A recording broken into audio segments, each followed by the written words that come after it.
Okay, so basically this recording is for our Facebook Pixel tutorial. So what we're going to do here is install a Facebook Pixel coming from Meta papunta sa Wix landing page nyo or dun sa website nyo. And you can do this not only with Wix, using the Wix landing pages, you can do this for WordPress, although different yung instructions probably, pero it's basically the same thing. Just to explain, very, very quick, a pixel is a code that we put to your website so that we can track or we can opt for conversions better. All right, so step-by-step process. First, coming from Ads Manager, all right? So you should have your Business Manager account here, and then, of course, your ad account. So next, what we would do is we would go to Business Settings, but at least we can have the full look of our business portfolio, okay? Now, from the business settings, what we want to do is go to Data Sources, then check if we do have pixels here, all right? So, yan. Dati, dito sa pixels, dito pwede na tayo makagawa ng pixels. Pero ngayon, they have datasets. So, it's asking us to go to datasets. But sometimes, if hindi pa bago yung user interface ng Meta nyo or ng business portfolio nyo, usually, dito nyo siya pwedeng gawin din yung pixel. Pero right now, since updated na siya, let's go to datasets. Okay. Now, sa datasets, we're going to add here. And then, let's just name this Accelerate Marketing Pixel, or let's say your business name, Pixel. And then usually what I like to do is naglalagay ako ng number 1 kasi pwede kang gumawa ng ibang pixel for a different purpose or a different strategy for your sales process. Funnels, mga ganyan. Depende sa funnel. So right now we're going to do Accelerate Marketing Pixel number 1. Create. Right. So we have 1 pixel here already. Okay. Now next thing that we're going to do, we're going to connect assets. So let's click Connect Assets and then other business assets. Accelerate number 1. That's our ad account. Okay, that's our ads manager account. Okay, kung nakita nyo kanina, sige, babalikan natin ng mabilis lang. Ito yung gusto natin i-connect. Okay, ad account na ang name niya Accelerate number 1. Okay? So basically, kinonect na natin yung pixel na ginawa natin dito sa business portfolio na to dun sa ad account ng Accelerate Marketing. So ito yung ad account Accelerate number 1. Then punta ulit tayo sa data sources. Connected na yung ad account na to dun sa business portfolio and sa pixel natin. All right, let's refresh. Yan. So it's already here. Okay, may assets na din tayo. People, we can assign people here. Of course, pwede nating ilagay, of course, ako, Patrick Axel Xavier Velasco Adamos, di ba? Manage events dataset and then assign. Kasi ako lang yung tao dito eh. Let's say solo business owner or kakagawa mo pa lang ng business manager account mo. I-assign mo yung sarili mo, of course, na pwedeng mag-manage nitong pixel na to. So right now, I have the full control and then connected na rin yung ad account dito, Accelerate number 1. Now, next thing that you want to do is you want to go to Events Manager. Okay? How do you get there? So just click here. Okay, open in Events Manager. All right. So this is dito tayo sa Events Manager. Yan, data sources, Events Manager. Now, what we want to do, basically, di ba, ang point ng pixel is para matrack natin kung sino yung pumupunta dun sa website natin. And hindi lang yun. Para matrack natin kung sino yung mga nagkiklik dun sa buttons ng website natin. For example, I have here acceleratemarketing.com. This is our website, right? Now, kapag gumawa ako ng ad promoting our digital marketing services, I would use this link dun sa creative ko, dun sa content ko on Facebook, right? And then once they click, of course, mapupunta sila dito sa link na to, okay? Now, next, let's say, I want to track all of the people who are going to click this. I want to avail one of these packages. Hindi ko na siguro explain dito sa mismong video na to kung anong purpose ng events, anong purpose ng pixel. But basically, let's say gusto ko lang matrack yung mga tao dito sa button. I'm going to explain the purpose of everything live, kung saan man natin gagamitin tong video na to, sa coaching program, sa mga engagements, speaking engagements, or sa Ads Powerhouse man, sa master classes that we're doing. But basically, if we want to track yung mga nagkiklik sa button na to, pwede natin gamitin yung Events Manager. Maglalagay tayo ng event dito sa button na to. So, gawin natin siya ngayon. Okay? So, first, yan, set up Meta Pixel. Click. Okay? And then, pwede tayong, kaya nire-recommend ko yung Wix na gamitin natin as our website. Kasi, partner na siya ni Meta. Okay? So, let's click check for partner. And I'm sure nandito si Wix. Yan. So, as we're seeing here, nandito si Wix. Ito yung mga iba pang partners ni Meta. We have WordPress, WooCommerce, Webflow, yung mga sikat Squarespace, Shopify. Yan, sikat for e-commerce. But right now, we're going to use Wix. So click Wix. Okay. Then next, I would recommend to turn on automatic advanced matching. Okay. Next. Then click next ulit. Okay. Sorry. So back tayo. Ito, gagawin natin tong process na to sa Wix account natin, sa Wix dashboard natin. So ngayon, I have the Wix dashboard ready here. Yan. This is the Wix dashboard. So what I want to do, I want to go here kay settings. Next, scroll down lang tayo. We're looking for marketing integrations. We have it here. Next, nakikita natin dito MetaPixel and CAPI. Okay. Connect natin siya. Okay, click connect and then connect to Facebook. This would ask you to log in. Yan, continue. Nakalogin na kasi ako sa Facebook. Continue as Axel Xavier. That's my account. Click next. And then you would select here the business portfolio, the Facebook page, and the MetaPixel. So yung business portfolio natin, kung titingnan natin dito, babalik tayo dito sa business portfolio, yung Accelerate Marketing. So pipiliin lang natin si Accelerate Marketing. I think I have it here, but just to make sure, I might have another Accelerate Marketing business portfolio. Accelerate Digital Marketing. This is the right one pala. Yan. Accelerate Digital Marketing. And then I'm going to select a page for this. And what we want to use is yung accelerate marketing na page. And I also want to use this for Ads Powerhouse na page, let's say. So meron akong dalawang page, si Ads Powerhouse and meron si Accelerate Marketing, right? But siguro for this example, si Accelerate Marketing na para mas mabilis. Yan. Next ko lang siya. And then, since gumawa tayo kanina ng pixel, right? Doon sa business portfolio, sa business manager account ng Accelerate Digital Marketing and we named it Accelerate Marketing Pixel number 1, madidetect na yan dito ni Wix or ni Pixel. Yan. So, isa-select natin si Accelerate Marketing Pixel number 1. Ito yung ginawa natin kanina yan. It's December 2 ngayon, 2024. Ito yung ginawa natin kanina lang. Okay? Then select next. And then continue. Yan. So we have here nakaset na siya. Make sure before kayo mag-continue, tama yung nilagay nyo dito. Business portfolio, accelerate digital marketing. Facebook page namin, accelerate marketing. And then Metapixel, yung ginawa nyo lang, which is accelerate marketing number 1. Okay? Automatic advanced matching. Click that one. Then click continue. Alright, and then click next. Yan. Nililink na niya yung Wix to the business portfolio sa business manager account natin. Okay? Yan. So we're done. We're all set.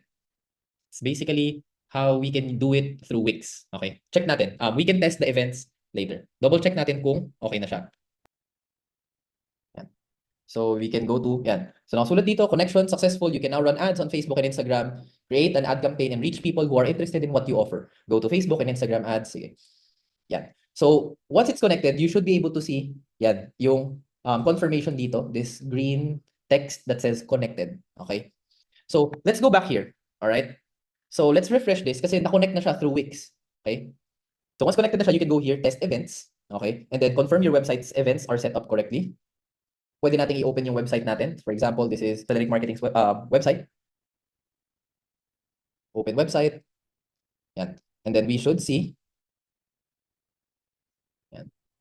Yan. So nakita nyo dito, pagbalik natin, may page view na. Ako yan, ngayon lang. 10:27 p.m. Right? Today, December 2, 10:27. Nag-view ako ng website. So yan yung power ng pixel. Basically, lahat ng activities halos sa website nyo, pwede nating makita using the Metapixel. Now, let's say we're going to create events na. Okay, so siguro para mas mag-gets natin what are events, I'm going to show you how to create an event and what's the purpose. Okay? Kasi ang event pa lang natin dito, automatic page view, that's a default event na ginagawa ni Pixel once okay na siya. Now, next thing that we want to do is we want to set our events. So let's go to settings. Let's scroll down, hanapin natin si Open Event Setup Tool. Okay? So once we click this, lalagay lang natin yung website link. So that's acceleratemarketing.com. This is our website.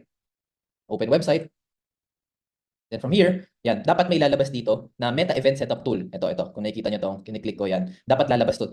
Meaning we can set events using Meta. Okay, Metapixel. We can set the events already. Now, let's say I don't want to set an event here dito sa homepage namin. Ang goal ko is, pag gumawa ko ng ads, makakuha kami ng clients and for them to check the packages that we have. So pupunta ako dito sa SMM Done For You. Ito yung mga packages na ino-offer namin. Nandito yung mga ibang case studies namin for our clients. Diba? Ito yung mga ibang services na ino-offer namin. And I want to track, what I want to do, I have buttons here. Yan. This is one of the buttons that I want to track. What I want to do is I want Pixel to see kung sino yung mga magkiklik dito. Kapag nag-add ako, gumawa ako ng Facebook ad, and then dun sa Facebook ad na yon, ito yung ilalagay ko na link dun sa creative ko. Okay? Now, pag visit nila dito, I want to track kung sino yung mga magkiklik nitong button na to. Alright? Or I want Facebook to try its best, to try its hardest, to click itong button na to. Okay? So, here's what we're going to do. Diba? So, this is what we call the Meta Event Setup Tool. Dito natin siya pwedeng i-set up yung event. So, let's say, track new button. I want to track this. Okay? Now, i-click ko yung button na gusto kong i-track. Okay? Oops. Sorry. I-click ko yung button na gusto kong i-track. Track new button. And then, i-click ko yung button na gusto kong i-track. So, ito. Click ko to, and then I would select an event. So itong event na to, this is an initiate checkout for me. Okay, kasi meron pang isang landing page. Pag click ng mga tao dito, mapupunta pa sila sa isang landing page. And doon ko ilalagay yung purchase ko. Okay, pero ito, parang checkout to eh. 'Di ba? Pag kunyari sa Shopee, 'di ba? Ang nangyayari dito, bago ka bumili, i-add to cart mo muna, 'di ba? So parang yan yung add to cart mo. Ito yung add to cart natin. Okay? Next naman na gusto natin gawin after nila mag-add to cart, checkout na, 'di ba? So ako initiated checkout, okay? And then ang pwede kong ilagay na value, pesos. Pwede tayo maglagay ng value, depende sa kung ano yung nakalagay dito na kung merong value dito. Pero say dito sa example ko, I won't include value. Pero usually, kunyari, choose value on page. Kung meron kayong pwedeng i-click dito na number, then pwede natin siyang gamitin as value. Like for example, ito, 23,800 pesos. Ito yung average order value natin, di ba? Pwede kong ilagay yan, 23,000. Pero di ko na siya ilalagay for this example. Don't include value na lang. Then confirm. Yan. So meron na tayong isang event dito. Initiate checkout kapag kinlik nila to. Sabihin natin gusto ko pang mag-track ng isa pang button. Track new button. Ito din, I want my own success story. Diba? Another button. Initiated checkout na naman to. So don't include value and then confirm. Okay? Meron pa ba tayong buttons here? Yan, ito sabihin natin to. Track new button, I want this button, become a client, initiate checkout. Don't include value and then confirm. Okay? So next, try naman natin i-click to ngayon. Punta tayo dun sa isang landing page. Okay? Now, here, we have the submit button. Ngayon, dito sa landing page na to, ito na yung mga seryoso na. Yung mga gusto talagang maging client namin, mag-fill out sila ng information nila here. Yan, sabihin natin, kunyari, real estate. Yan, email, phone number. I want to avail the launch package. Yan, Wednesday. Sabihin natin, I want to meet with your team, Axel, Wednesday at 2 p.m. None. Okay. Then, isasubmit na to nung potential client, di ba? Yung prospect client natin. I want to track this button as well.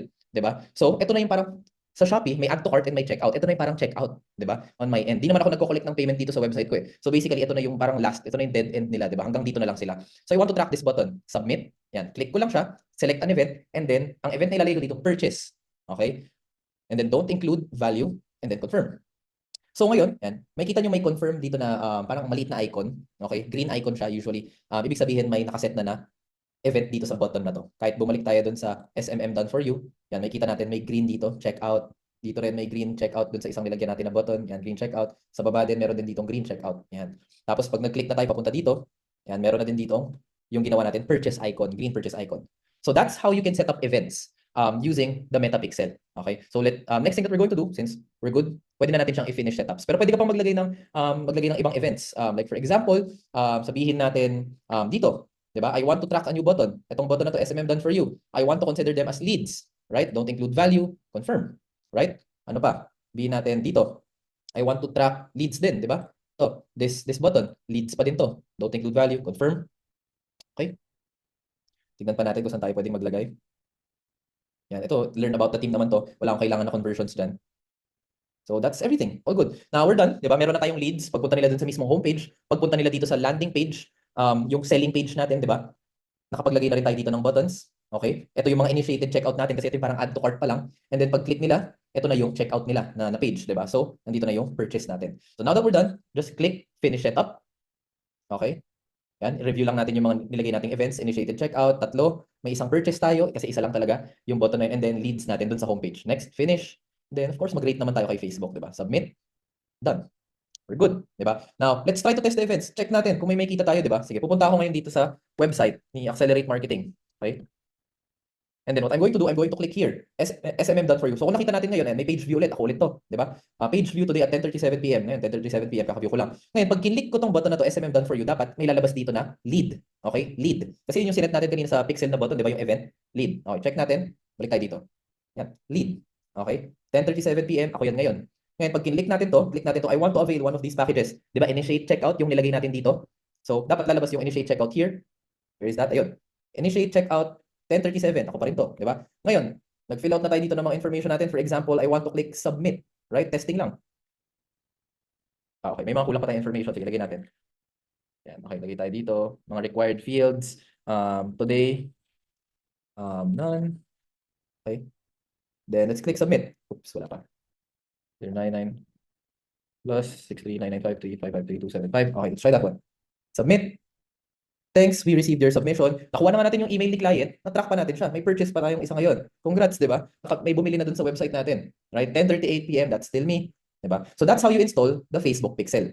Okay? Now, bakit ba maganda magkaroon ng Facebook Pixel installed? Kasi kapag gumawa na tayo ng ads, and I'm sure at this point, kapag tinuturo ko na yung Facebook Pixel sa training natin, marunong na kayo gumawa ng ad. Right? So balik tayo ngayon kay Ads Manager.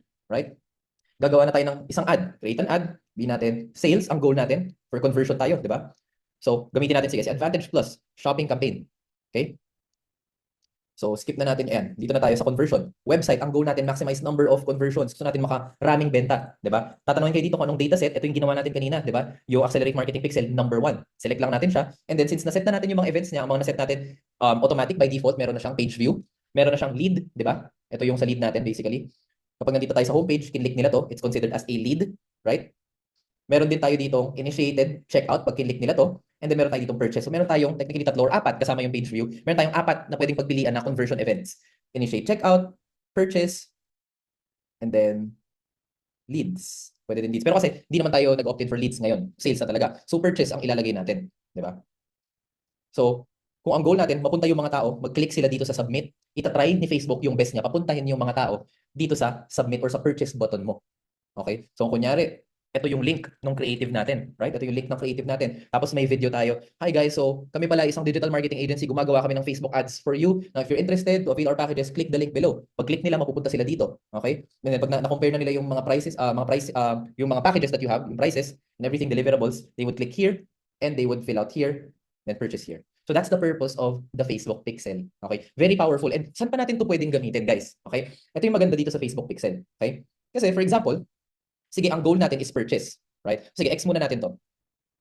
So, let's say, we want to create, and by this point, I'm sure nakagawa na tayo ng custom and lookalike audiences, right? So at this point, pwede tayong gumawa ng custom and lookalike audiences. Like for example, punta tayo sa audiences, gagawa tayo ng custom audience. And anong custom audience yung gagamitin natin? Yan. So gagawa tayo ng custom audience. Ang source natin would be our website. We're going to click next. Tapos makikita nyo dito yung source. Diba? Isa lang naman ng Facebook pixel na meron tayo ngayon. So, automatic nakaselect na siya. Pero kung marami kayong Facebook pixel, piliin nyo na lang kung ano yung pixel na gusto nyo i-retarget. Diba? Kasi ito, for retargeting to. So, select natin to. Ngayon, ang events na gusto natin, ito yung isang powerful thing about the pixel. Okay? So, imagine, kunyari, nandito tayo sa website, right? Dito tayo sa SMM done for you. Okay? Nag-add to cart ako, or sabihin natin, nag-initiate checkout ako.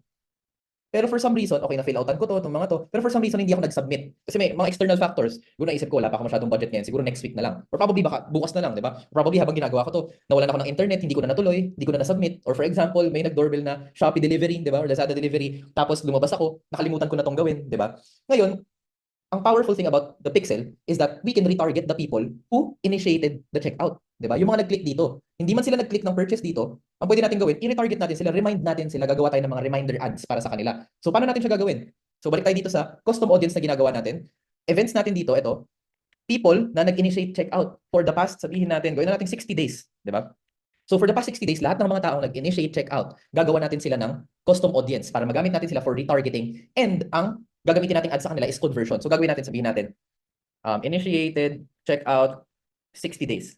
Yung mga nag-initiated checkout for the past 60 days, ito yung mga warm audience na to halos, di ba? Hindi lang sila nag-purchase kasi baka may external factors. Gusto ko silang targetin ng ads ko. Tapos gusto ko silang pakitaan ng ads na for conversions na talaga. So nakagawa na tayo, initiated checkout 60 days. Okay. Now what I want to do right now is I want to go to campaigns again. Di ba? Ngayon, what I would do, I would create an ad, sales objective natin of course. Next, manual campaign, manual sales campaign. Click next. Then, hindi ko na masyado itong, maglagay na tayo ng budget para hindi lang siya continuously nag-error. Kasi ayoko nakikita yung error dito eh. Click next. And then, ang goal natin, website, drive sales and conversion to our website. Data set natin, yung pixel na ginawa natin kanina, and then conversion event natin is purchase. Gusto natin mag-purchase na sila. Gusto natin bumili na yung mga tao sa atin. Ngayon, ang tatargetin natin ng ads natin, sige, set natin yung schedule yung date, December 2 to December 10. Ngayon, ang tatargetin natin ng ads natin, sino? Ang tatargetin natin dito, yung custom audience na ginawa natin, yung mga huling nag-initiate checkout doon sa page natin. Yung mga hindi fully nag-purchase, pero may external factors kaya hindi sila nag-purchase. Kaya hanggang add to cart lang sila or initiate checkout lang sila. Ngayon, makikita natin dito yung ginawa natin, custom audience, initiated checkout for the past 60 days. Silang gusto nating targetin. Diba? Targetin natin sila, tapos ang goal na natin dito is purchase. Bumili na sila. Bumalik sila dito sa sales landing page natin na to. Diba? Papunta ulit sila dito, i-avail na nila to, tapos i-click na nila tong button na to. Yan ang goal natin sa kanila. And imagine how powerful this is. If for example, pumunta tayo dito, tapos maglagay tayo ng, sige, lagay muna natin yung Facebook page. Tapos meron tayong post or meron tayong creative na gagamitin. Tapos yung creative na gagamitin natin goes something like this. Hi, by the way, it's Axel again here. Nakita ko na gusto mong mag-avail nung isa sa mga packages namin. Nakita ko kinlik mo yung button na I want to avail the SMM done for you packages. Pero hindi ka nag-check out, hindi ka nag-submit ng inquiry sa amin. Bakit kaya? Diba? So, tapos dun sa video mo na yun, yung proceed by selling, di ba? Selling. Bakit ba? Di ba? Bakit kailangan nila mag-checkout? Kailangan mo mag-checkout kasi ngayon mas mura na yung packages namin. Ngayon, meron na kaming ganitong services na ino-offer and I'm going to give you an exclusive deal. Di ba? Pwedeng ganun yung video mo. So imagine, you're directly talking to the person and alam niya na nag-click siya before sa website, hindi lang siya nag-submit. Di ba? So you're directly talking to the person dun sa ad mo, tapos saktong-sakto yung message mo. Ang ganda naman ng strategy mo using the pixel, tapos yung creative mo pa, ang ganda pa ng messaging kasi parang magugulat sila, grabe, nagmamagic ba to? Diba? Tama siya. Kinlik ko yung nandun sa website niya before, pero hindi ako nag-submit. Sige nga, panoorin ko tong video na to. Nakaka-curious. Diba? And then i-publish mo tong ad na to. And I'm sure, and this is what I tell our clients and yung mga students most of the time sa mga training programs. 70 to 85% of conversion usually happens sa retargeting. Hindi siya sa immediate na conversion stage natin, yung first conversion stage natin. Usually, ang maraming sales nangyayari sa retargeting. Kaya very, very important ang Facebook Pixel sa process ng retargeting. Okay? So that's how you set up a Facebook pixel. Those are the events. That's how you set the events. And that's the explanation kung para saan ang mga events sa Facebook pixel. Okay? So Axel, back to you. Balik tayo sa discussion natin.